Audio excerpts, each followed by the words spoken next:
with companies trying to manage a bottom line, how do you help them justify this is a cost you have to incur or spend the money on it?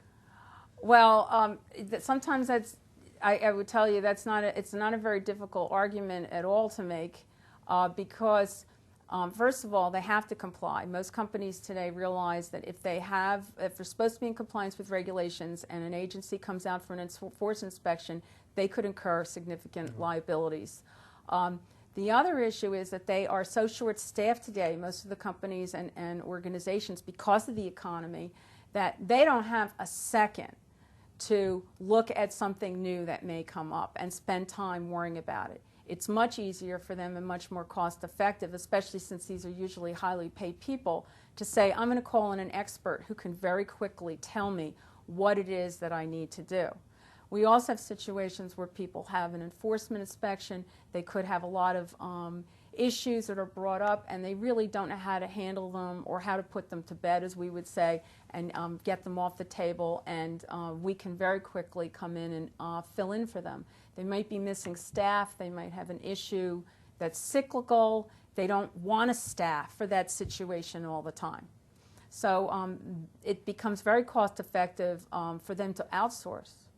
Clients of ours that weren't outsourcing, once they start using us, the light bulb goes off. They say, oh, whoa, why are we putting all this effort into and spending our valuable manager time doing this when we could give it to somebody that just knows exactly what to do and what needs to be done? Yep. Well, that's true.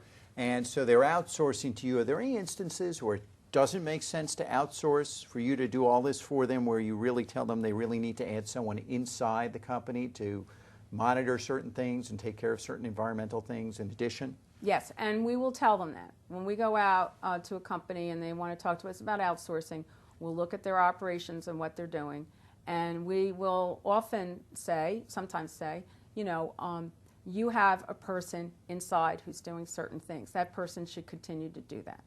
But we will also tell them if there's other areas that are being missed or other things that can be improved on, if there's any way that we can work with them. Maybe we don't write the reports for them, but maybe what that company just needs is a yearly review, a refresher of what needs to happen, what they should be doing, because the regulations are changing. We find out that things are being enforced differently, and that may be something that's very difficult for that person inside to keep up with. What do you see some of the common mistakes that companies make on their environmental strategies? Oh, I could write a book on that one.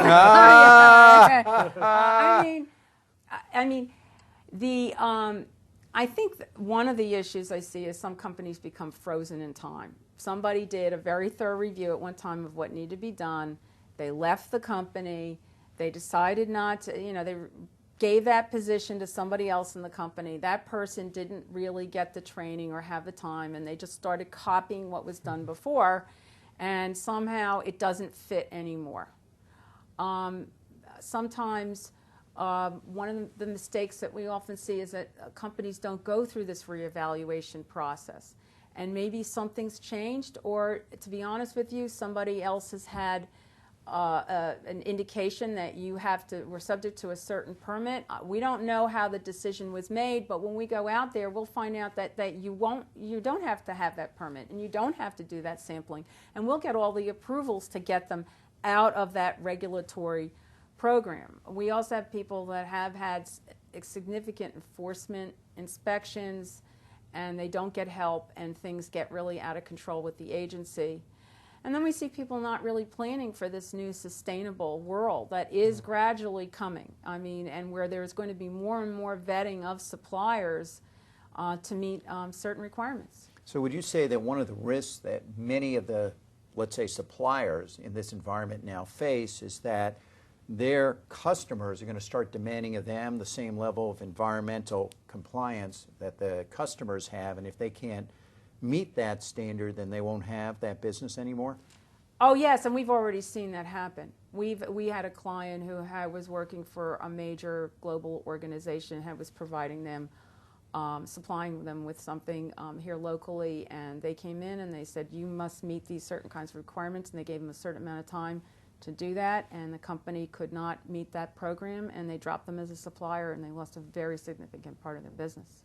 Is there any initiative to have a global standard, since some of the big companies are in multiple countries and? Oh yes, there are initiatives and there are global standards. I haven't gotten into them today, but there are global standards. But not everyone is following that particular global standard, or they're using variations of the global standard. But that there are initiatives, yes, for that. Yeah, that makes